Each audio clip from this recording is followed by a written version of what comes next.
அனைவருக்கும் வணக்கம். இன்னைக்கான இந்த வீடியோவில் இந்த ஒரு சிலையை உங்கள் வீட்டின் இந்த திசையில் வைத்தால் போதும் வீட்டில் நல்ல செல்வ செழிப்பு ஏற்படும், வாழ்க்கை குபேரனை போல வளமாக இருக்கும். எந்த திசையை எந்த இடத்துல வைக்கணும் அப்படின்றத பற்றி பார்க்கலாம். இப்போது இந்த வீடியோ இமேஜில் உங்களுக்கு காட்டிக்கிட்டு இருக்க இந்த பொம்மையை நிறைய பேர் குபேர பொம்மை அப்படின்னு சொல்லுவாங்க, குபேரனுடைய சிலை அப்படின்னு சொல்லுவாங்க. ஆனால் இது குபேரன் கிடையாதுங்க. இது சிரிக்கும் புத்தருடைய சிலை அப்படின்னு சொல்லப்படுகிறது. அதாவது லாஃபிங் புத்தா அப்படின்னு சொல்லுவாங்க. இதை நம்ம வீட்டில் ஹாலில், படுக்கை அறையில், நம்ம சாப்பிடக்கூடிய டைனிங் ஹாலில் எங்கே வேணாலும் வைக்கலாம். ஆனால் இதை கரெக்டான திசையில் வச்சோம் அப்படின்னா நமக்கு நல்ல அதிர்ஷ்டமும் அதிகப்படியான வருமானமும் கிடைக்கும் அப்படின்னு வாஸ்து சாஸ்திரத்தில் சொல்லப்பட்டிருக்கு. ஒரு வீட்டில் எது இருக்கோ இல்லையோ, ஆனால் அந்த வீட்டில் இருக்கவங்க மகிழ்ச்சியாக இருக்காங்க அப்படின்னாலே அந்த இடத்துல நிச்சயமாக மகாலட்சுமியுடைய பரிபூர்ணமான ஆசி கிடைக்கும் அப்படின்னு சொல்லுவாங்க. அதனால தான் வீட்டில் எப்போவுமே அழுதுகிட்டே இருக்காதீங்க அப்படின்னு சொல்லுவாங்க. ஸோ அழுகை கிடைக்கும் கூடிய இடங்களில் மகாலட்சுமியுடைய அருள் இருக்காது. அதே மாதிரி சில வீட்டில் சின்ன சின்ன விஷயங்களுக்கு கூட எப்போ பார்த்தாலும் கத்திக்கிட்டே இருப்பாங்க. ஒரு மாதிரி சண்டை சச்சரவாகவே அந்த வீடு இருக்கும். அந்த வீட்டில் குபேரனுடைய ஆசை இருக்காது, மகாலட்சுமியுடைய ஆசை இருக்காது அப்படின்னு சொல்லப்படுகிறது. ஸோ அதனாலேயே பார்த்திங்க அப்படின்னா இந்த சிரிக்கக்கூடிய புத்தர் பொம்மையை நம்ம வீட்டில் வைக்கணும் அப்படின்னு சொல்லப்படுது. அதை பார்க்கும்போது நமக்கு எவ்வளோ மனசில் பிரச்சனை இருந்தாலும் சரி, அது சிரிச்சிட்டு இருக்க மாதிரி பார்க்கும்போது மனசு கொஞ்சம் ரிலாக்ஸ் ஆகும். அதனாலேயே அதை வைக்கணும் அப்படின்னு சொல்லுவாங்க. மன அழுத்தம் நமக்கு குறையும். அதே மாதிரி ஒரு பிரச்சனையை நம்ம ஃபேஸ் பண்ணுறதுக்கு மனசில் ஒரு நம்பிக்கை கிடைக்கும் அப்படின்னு சொல்லுவாங்க. அதுவும் முக்கியமாக புத்த மதத்தில் பார்த்திங்க அப்படின்னா இந்த பொம்மையை கடவுளாகவே மதிக்கிறாங்க. இன்றைக்கும் பல பேருடைய வீட்டில் ஏதாவது ஒரு இடத்துல இந்த சிலையை கண்டிப்பாக வச்சுருப்போம் இல்லைங்களா? இது பார்த்திங்க அப்படின்னா 1000 வருஷத்துக்கு முன்னாடி வாழ்ந்த ஒரு ஜென் துறவியை அடிப்படையாக வச்சு தான் இதை உருவாக்கப்பட்டிருக்கதா சொல்லியிருக்காங்க. இந்த துறவியுடைய பெரிய வயிறு, நல்ல சிரிச்ச முகம், இது காரணமாக தான் அவரை சிரிக்கும் புத்தர் அப்படின்னு சொல்லுவாங்க. சீனா, ஜப்பானில் இன்றைக்குமே பல கோவில்களில், ரெஸ்டாரண்ட்டில் இந்த சிரிக்கக்கூடிய புத்தருடைய சிலைகள், படங்கள் இதெல்லாமே வச்சுருப்பாங்க. புராணத்துப்படி பார்த்திங்கன்னா இந்த சிரிக்கக்கூடிய புத்தருடைய கொழுத்த அந்த பெரிய வயிறு இருக்குல்ல, அதில் நம்ம தடவுனோம் அப்படின்னா செல்வம், அதிர்ஷ்டம், செழிப்பு கிடைக்கும் அப்படின்ற ஒரு நம்பிக்கை இருக்குது. அதனால தான் நம்ம எப்போவுமே பார்த்திங்கன்னா ரொம்ப மகிழ்ச்சியோடு இருக்கக்கூடிய இந்த சிரிக்கக்கூடிய புத்தருடைய சிலையை வீட்டில் வச்சுருக்கணும் அப்படின்னு சொல்லுவாங்க. அதே மாதிரி தான் சிரிக்கக்கூடிய புத்தர் மாதிரி குபேரனும் சிரிச்ச முகத்தோடு இருப்பார். அதனால் 2 பேரையும் ஒன்றா கம்பேர் பண்ணுறாங்க. ஆனால் குபேரனுடைய சிலை வேறு, சிரிக்கக்கூடிய புத்தருடைய சிலை கண்டிப்பாக வேறு. நமக்கு இன்றைக்கி இருக்கக்கூடிய காலகட்டத்தில் பண தேவைகள் அப்படின்றது நாளுக்கு நாள் அதிகரிச்சுக்கிட்டே தான் இருக்குது. பணம் இருக்கவங்க ஒரு இடத்துக்கு போனால் ஒரு மாதிரியும், பணம் இல்லாதவங்க ஒரு இடத்துக்கு போனால் ஒரு மாதிரியும் தான் நடத்துகிறாங்க. ஸோ பணம் இல்லாதவங்களுக்கு மரியாதை, பிரச்சனைகள், இந்த மாதிரி நிறைய பிரச்சனைகளை சந்திப்பாங்க. ஸோ நம்ம எளிமையான ஒரு வாழ்க்கையை தான் நம்ம வாழணும் அப்படின்னு ஆசைப்பட்டோம் அப்படின்னா கூட அதுக்கு கூட சரியான அளவில் நமக்கு பணம் அப்படின்றது தேவைப்படுது இல்லைங்களா? வசதியாக வாழ்கிறதுக்கு அதிகமாக தேவைப்படுது.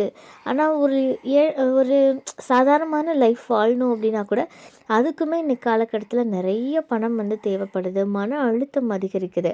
இது பத்தாததுக்கு பார்த்திங்க அப்படின்னா நம்ம இருக்கக்கூடிய இடத்துல வாஸ்துவும் சரியாக இல்லாமல் போயிடுது. அதனால தான் கரெக்டான திசைகளில் நம்ம வைக்கணும் அப்படின்னு சொல்லுவாங்க.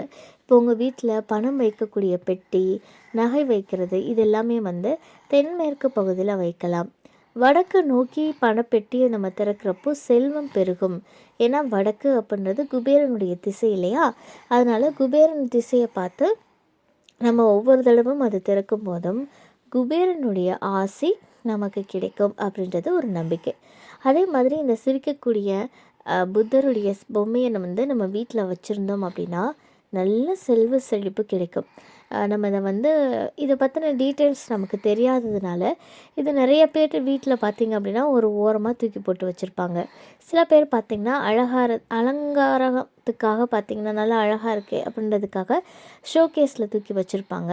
ஸோ கடவுளாக இந்த பொம்மையை நம்ம வீட்டில் வச்சு வழிபட்டோம் அப்படின்னா உங்களுக்கு நல்ல செல்வம் குவியும்.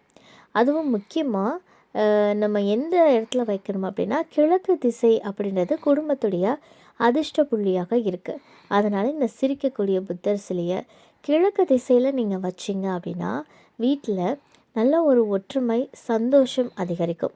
வீட்டில் இது வரைக்கும் ஏதாவது ஒரு சின்ன சின்ன பிரச்சனைகள்லாம் இருக்குது, அதனால் ஒருத்தருக்கு ஒருத்தர் மனஸ்தாபமாக இருக்கீங்க, சரியான பேச்சுவார்த்தை இல்லை அப்படின்ற மாதிரி இருக்கும் பட்சத்தில் இந்த சிலையை அங்கே நீங்கள் வைக்கும்போது குடும்பத்தில் வந்து ஒரு ஒற்றுமை அப்படின்றது இருக்கும். இந்த சண்டை சச்சரவுகள், அடிக்கடி வந்து வாக்குவாதத்தில் ஈடுபடுறது, இந்த மாதிரியான மன சம்மந்தப்பட்ட பிரச்சனைகள் வந்து தீரும். ஸோ ஒரு வீட்டில் இந்த மாதிரியான சண்டை சச்சரவு இல்லாமல் நிம்மதியாக சந்தோஷமாக இருக்காங்க அப்படின்னாலே அந்த இடத்துல மகாலட்சுமியோடைய அருள் கிடைத்து செல்வ வளம் அதிகரிக்கும். அதே மாதிரி நீங்கள் இந்த புத்தர் சிலையை கிழக்கு திசையில் வைக்கிறதுனால வீட்டில் செல்வம் பெறுகிறது மட்டும் இல்லைங்க, வாழ்க்கையில் வெற்றி மேலே வெற்றி வந்து கிடைக்கும். நம்மக்கிட்டேயே பார்த்திங்க அப்படின்னா சில எதிர்மறையான எண்ணங்கள் இருக்கும். இதை செய்யலாமா வேணாமா, இதை செஞ்சால் நமக்கு வந்து இப்படி ஆகிடுமோ அப்படி ஆகிடுமோ அப்படின்லாம் சில சமயத்தில் நமக்கு நம்மளே எதிர்மறையான எண்ணங்கள் வந்து கொண்டிருப்போம். அந்த எதிர்மறையான எண்ணங்கள் குறைஞ்சு மனசுக்குள்ளே நேர்மறையான எண்ணங்கள் வந்து அதிகரிக்கிறதுக்கு இந்த பொம்மை வந்து நமக்கு உதவி பண்ணும் அப்படின்னு வாஸ்து ரீதியாக சொல்லப்படுது. அதே மாதிரி இந்த பொம்மையை நீங்கள் வந்து ஹாலில், அப்புறம் வந்து நம்ம தூங்கக்கூடிய ரூமில், டைனிங் ஹாலில், இப்படி எங்கே வேணாலும் வைக்கலாம். ஆனால் வைக்கும்போது தென்கிழக்கு திசையில் வைங்க. கிழக்கு திசை அல்லது தென்கிழக்கு திசையில் வைங்க. இப்படி தென்கிழக்கு திசையில் வைக்கும்போது எதிர்பாராத அதிர்ஷ்டம், அதிகப்படியான வருமானம் கிடைக்கும் அப்படின்னு நமக்கு சொல்லப்படுது.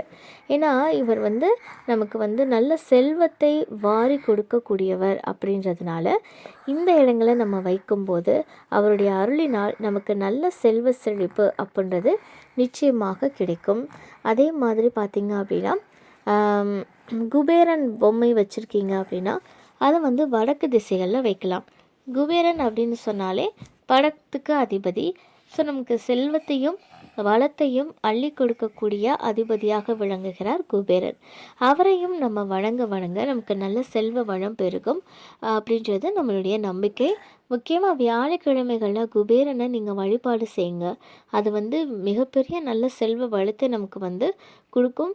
அந்த குபேர நேரம் அப்படின்னு சொல்லுவாங்க, வியாழக்கிழமை சாயந்தரம் 5 to 8 இந்த நேரத்தில் நீங்கள் குபேர வழிபாடுகள் செய்யலாம். மறுபடியும் சொல்கிறேன், இந்த சிலை வந்து சிரிக்கும் புத்தருடைய சிலை, குபேரன் சிலை அப்படின்றது கிடையாது. ஆனால் நிறையா பேர் வந்து குழம்பிக்கிறதுனால இதை சொல்கிறேன். நீங்கள் குபேரன் சிலையும் வச்சு வழிபாடுகள் செய்யலாம். இந்த சிலையை ஏதோ அழுக்குலையோ இல்லை எங்கேயாவது குப்பை கூடங்கள் இருக்க மாதிரி இடத்துல இந்த சிரிக்கும் புத்தர் சிலையை வைக்காதீங்க. அது நம்ம வீட்டுக்கு கஷ்டத்தை கொடுக்கும். ஸோ இவரையுமே வந்து கடவுளாக நம்ம வந்து நினச்சி நம்ம வழிபாடுகள் செய்தோம் அப்படின்னா நம்ம குடும்பத்துக்கு நல்ல ஒரு அதிர்ஷ்டம் கிடைக்கும். இந்த தகவல் உங்களுக்கு பயனுள்ளதாக இருக்குது அப்படின்னா மறக்காமல் உங்கள் நண்பர்கள் கூட பகிர்ந்துக்கோங்க. மேலும் இது போன்ற ஆன்மீக தகவல்களுக்கு என்னுடைய சேனலை நீங்கள் சப்ஸ்கிரைப் பண்ணிவிட்டு பக்கத்தில் இருக்கக்கூடிய பெல் ஐக்கானையும் ப்ரெஸ் பண்ணிக்கோங்க. நன்றி.